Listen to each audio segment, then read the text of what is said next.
What's up, guys? Welcome back to the channel. Missed you. I think it's been a couple of days. What we're going to do today is we're going to train. I'm going to share with you guys what I'm doing here for my pre-workout meal. Also give you a little bit of a prep update. We're about a week out tomorrow. But some really good news first. We got a fence put in, so this is exciting. For those of you guys who are new to the channel, we've got 3 pit bulls. Well, 2 pit bulls. One, we're not really sure what he is, but obviously we're in a nice neighborhood here, an upscale neighborhood, and pit bulls don't really fit in. So we've got to have a fence to make sure they stay in and don't eat the small, really expensive dogs around the neighborhood. But what I want to talk about really quick, guys, is how to maintain muscle during a deficit, all right? And there are 2 factors as to why we lose tissue during a dieting phase. The biggest one is food is reduced, right? So we have less food. Now, food is a very anabolic thing in general, all right? It keeps our body in a positive protein balance, and I'm going to talk about kind of what that means. So let's just break down each macronutrient as to like why food is anabolic, all right? And that goes back to like people who try to say, well, bro, you know, I intermittent fast because it spikes growth hormone and all these things. That might be true, but you're not going to try to justify to me that not eating is more anabolic than eating, okay? Growth hormone, unless you're in a super physiological range and in combination with other androgenic and anabolic steroids, like isn't going to have much of an effect. Like it's going to help you sleep a little bit better, maybe recover a little bit better. But food is what stimulates muscle growth, all right? So let's start with protein. Protein is obvious, okay? It prevents muscle protein breakdown because it puts you in a positive muscle protein balance because it actually stimulates muscle protein synthesis via the amino acid profile. So you've got to have protein, okay? Now let's talk about carbohydrates. Carbohydrates are extremely important because a lot of reasons, but a main driver of that is nutrient partitioning and glucose. Okay, so insulin is stimulated when we consume carbohydrates, and that allows glucose and nutrients to be shuttled to the muscle to be able to repair them. Okay, so if we're not consuming carbohydrates, then we're going to have trouble partitioning nutrients where we need them to go to be able to recover. And insulin in and of itself is an anti-catabolic hormone. Okay, so the opposite of anabolism or anabolic muscle building is catabolic, or like muscle wasting. So insulin, you know, a lot of people talk about that it's like anabolic. It is when you use it in like really high doses.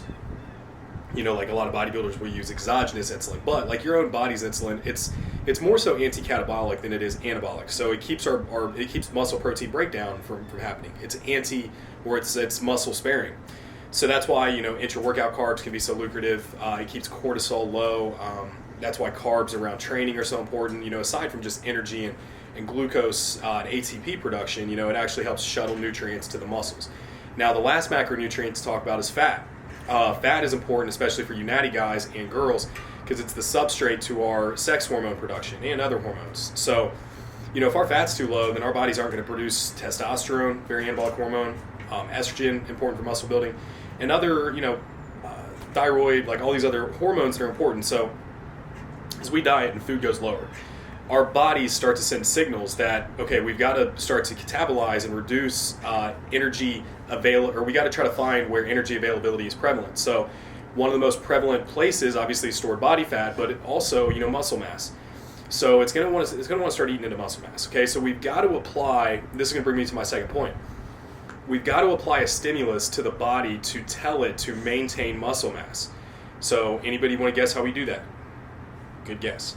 We train hard. We train heavy. All right. So if we go into a diet phase and we tell ourselves, well, I'm dieting now, so I'm going to lift nothing but super high reps because I want to get more of a lean look. It doesn't make sense, because if we go like low weight, high reps, then our body is going to send a signal basically saying we don't have to lift as heavy, so we don't need to keep all this muscle mass around.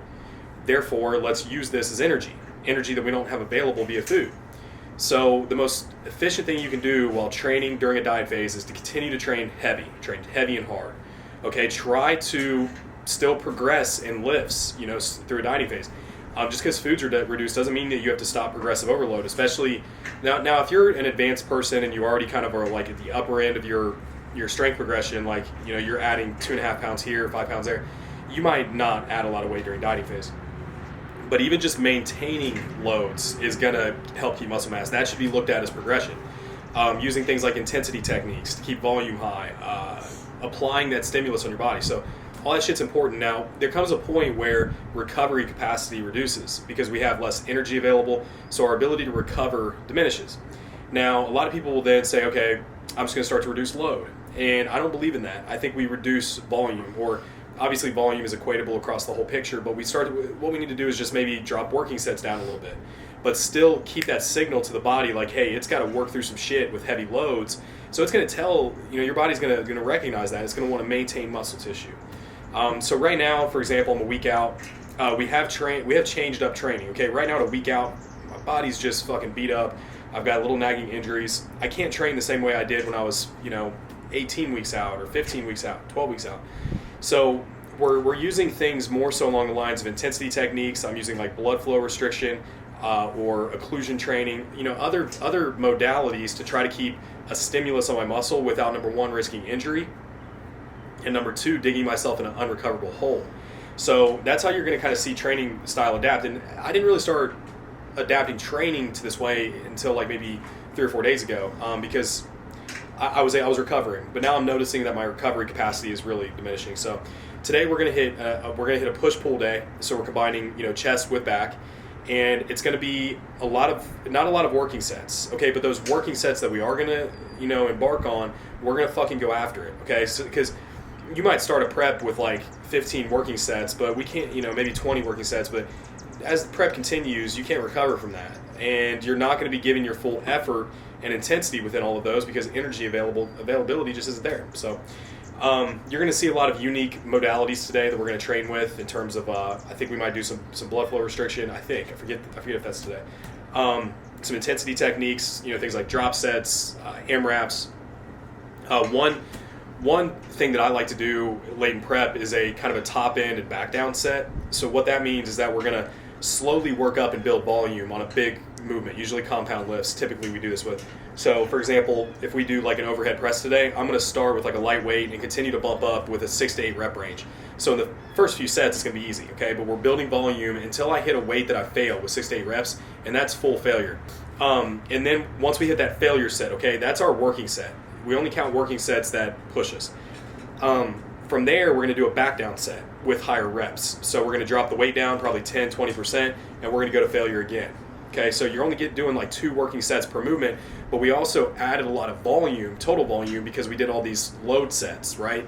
So we can equate that total volume to be similar as to if we did like 5 heavy sets. So it's a way to get equal volume without fucking up recovery or risking injury. So I'm going to get my pre-workout shit together, get everything ready, and then we'll hit the gym.